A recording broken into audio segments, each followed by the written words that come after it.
Salut à tous et bienvenue dans l'Entre du Lutin. Alors c'est la quinzaine des jeux français sur Kickstarter.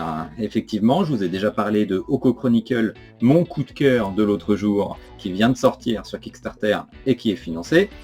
Eh bien on va passer maintenant sur Malia, et là il y a du lourd. Alors lui aussi il est facilement financé, il n'y a aucun problème, mais est-ce que c'est un jeu pour vous? Est-ce que c'est un jeu pour moi?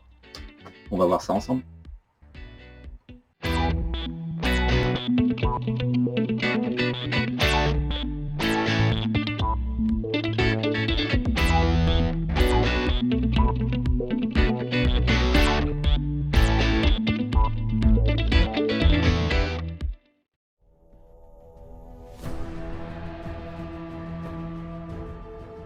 Si vous êtes ici, c'est peut-être que vous vous posez la même question que moi sur Malia, après avoir vu un forum, la page Kickstarter ou des vidéos.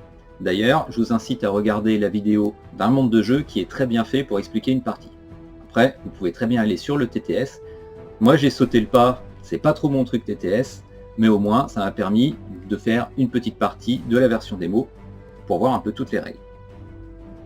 Mais je vais tout de suite parler d'argent, le sujet qui fâche, car c'est souvent le premier élément qui rebute. Le pledge est unique à 140€, version héroïque, donc avec des bonus par rapport à la version boutique normale. Alors oui, 140€, ça peut faire peur, mais comparons avec certaines choses passées récemment sur Kickstarter. Cool Mini or Not avec Marvel Zombie. Un pledge de base à 130$, hors taxe, hors frais de port. Cela ferait un jeu à 170-180€. Et côté temps de jeu et profondeur, il n'y a pas photo. Descent 3. Là, on se rapproche un peu plus du style de jeu. 160€ en boutique à peu près. Finalement, pour le volume de matériel, le temps de jeu proposé et les mécaniques qui sont assez profondes, on va le voir plus tard, c'est clairement pas indécent. D'ailleurs, je vous rappelle que si vous avez une boutique partenaire qui est proche de chez vous, les frais de port sont gratuits. Alors oui, parlons temps de jeu, avec une campagne annoncée estimée à 100 heures. Je dis estimée car là on est dans un jeu de société tellement proche du jeu de rôle, dépendant des interactions des joueurs autour de la table, de leurs décisions, avec des choix tellement énormes dans la partie land crawling que ça peut être fortement variable.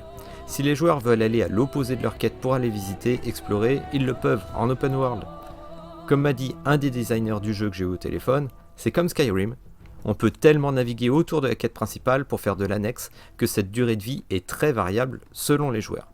On peut donc parfaitement suivre uniquement la quête principale sans bifurquer d'un iota. Et là, l'estimation serait plutôt de 40 à 50 heures, mais c'est si variable. De plus, et c'est un excellent point, on peut intégrer à tout moment un nouveau joueur par un système de rattrapage de points. Donc si vous avez avancé votre partie après 60 heures de jeu, vous pouvez toujours intégrer un pote de passage. Et ça marche aussi si vous voulez changer vous-même de personnage. Alors, je vous parle un peu de tout, mais j'ai pas encore parlé du fond. Je vais vous donner mon avis, petit à petit, sur des choses que j'ai découvertes sur les forums, sur le Kickstarter, et sur Tabletop Simulator, vu que j'ai sauté le pas. Alors, déjà, il n'y a rien de vraiment négatif, parce que tout est subjectif dans ce que je vais dire. D'abord, ce qui se voit, avec une DA à l'ancienne, mais belle. Et c'est peut-être bête à dire, mais pour moi, ce côté old school, c'est rafraîchissant. On ne part pas dans un univers dark à la Etherfield ou Darkest Doom, ou de l'ultra contrasté et coloré comme on nous sort de plus en plus actuellement. Alors là, en ce moment d'ailleurs, il y a Tamashii, c'est l'extrême fluo du moment.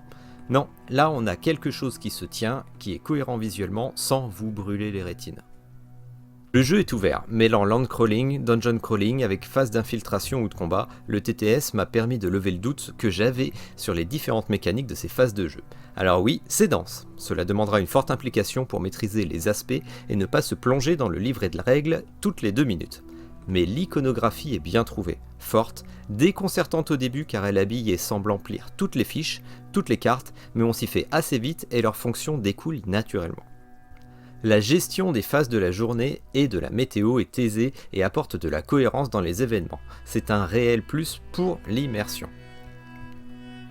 Ensuite, j'ai un petit bémol pour ma part, mais c'est subjectif, sur les lancers de dés pour les tests de réussite de compétences et d'action.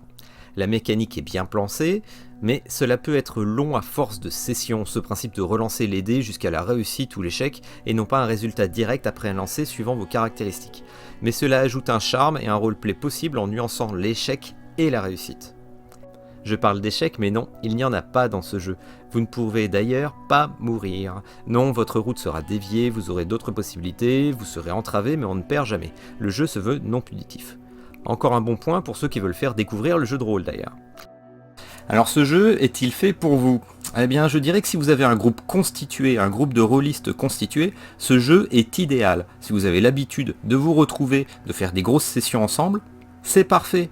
100 heures estimées, vous pouvez très bien rusher vers la quête principale, aller flâner un peu à la Skyrim et faire des quêtes secondaires, il n'y a pas de problème, ce jeu est fait pour vous. Sachant qu'il y a un gros point à voir, c'est le temps d'apprentissage. Effectivement, land crawling, dungeon crawling, infiltration, c'est lourd en apprentissage malgré tout. Il faut que ça vaille le coup et il faut que vous ayez du temps de jeu derrière. Si vous prenez des personnes qui viennent pour une session, pour un soir, c'est peut-être pas forcément avantageux. Mais de même, pour un groupe constitué de joueurs de jeux de rôle, est-ce qu'ils vont sauter le pas de venir jouer sur la table à un jeu de société, ou est-ce qu'ils préféreront pas continuer leur jeu de rôle ? Là est la question, parce que du coup, ça dépend vraiment de votre groupe. Peut-être que votre groupe constitué, pour une soirée jeu de société, ils voudront peut-être pas repartir sur un jeu où il faudra apprendre X mécaniques. Ils voudront peut-être un jeu un peu plus light. Donc finalement, je vais peut-être prendre ce jeu, non pas pour ce que je pensais au début, jouer avec mon groupe de rôlistes, mais peut-être plus pour jouer avec ma famille, ou faire découvrir les sensations de jeu de rôle à des personnes de mon entourage. Et oui, comme ça, je pourrais jouer avec eux sans être le maître de jeu. Et les mécaniques sont excellente, le jeu franchement, le boulot qui a été fait est formidable, les scénarios, les événements, la météo, la partie dungeon crawler, la partie infiltration, la gestion des ennemis dans les parties donjons sont très bien, franchement, ça a beau être de l'aléatoire, je trouve ça serait super intéressant. Voilà, à vous de vous faire votre avis suivant les personnes avec lesquelles vous aurez l'occasion de jouer. Voilà, suivez la campagne en plus jusqu'au bout, parce que je pense qu'il y a des nouvelles mécaniques qui vont sortir. Là par exemple vient d'être montré une route craft. Suivez jusqu'au bout, je pense que même si vous avez des petits a priori ou des petites choses qui ne vous plaisent pas dans la campagne ou sur le jeu, par exemple sur la durée de jeu, suivez jusqu'au bout. Voilà, j'espère que cette vidéo va vous aider à vous décider. Malia, est-ce que c'est un jeu pour vous? Est-ce que c'est un jeu pour moi? Il y a beaucoup de points qui sont subjectifs dans ce que je vous ai présenté. Moi, j'ai fait mon choix. Peut-être que ça va vous aider à apprécier si ce jeu est fait pour vous, votre groupe ou votre famille. Voilà.